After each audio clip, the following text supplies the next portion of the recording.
અમદાવાદ જગન્નાથ મંદિરમાં રથ પૂજન કરાયું। અખાત્રીજથી રથયાત્રાની તૈયારીઓનો પ્રારંભ થઈ ગયો છે। રથયાત્રાની તૈયારી પૂર્વે મહત્વની વિધિનો પ્રારંભ થયો છે। રથ પૂજન બાદ ચંદન યાત્રાનું આયોજન કરવામાં આવ્યું। ભગવાનના ત્રણેય રથોનું મંત્રોચ્ચાર સાથે પૂજન કરવામાં આવ્યું। નંદીઘોષ, તાલ ધ્વજ, દેવલદન ધ્વજનું પૂજન। રથ પૂજન બાદ હવે રથયાત્રાની તૈયારીઓ શરૂ થઈ ગઈ છે।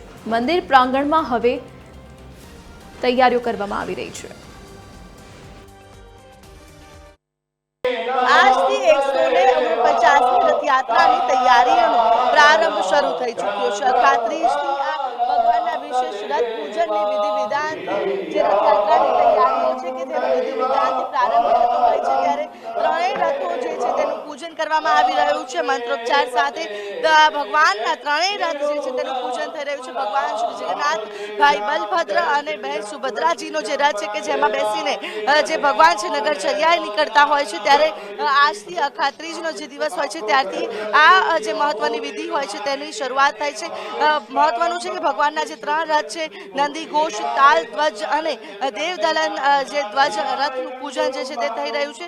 રથયાત્રા પૂર્વે આજના આ દિવસની પૂજા વિધિનું ખૂબ જ મહત્વ જે છે તે શાસ્ત્રોમાં રહેલું છે। ખાસ કરીને ચંદન યાત્રા પણ આજના દિવસે થતી પૂજાને કહેવામાં આવે છે। ત્યારે મંત્રોચ્ચાર સાથે જ્યારે આ વિધિઓનો પ્રારંભ થયો છે, જે મોટી સંખ્યામાં સંતો મહંતો છે તે પણ આ વિધિ વિધાનની અંદર જોડાયા છે અને ભગવાન જગન્નાથની જે 149મી રથયાત્રા છે તેની તૈયારીઓનો પ્રારંભ થઈ ચૂક્યો છે।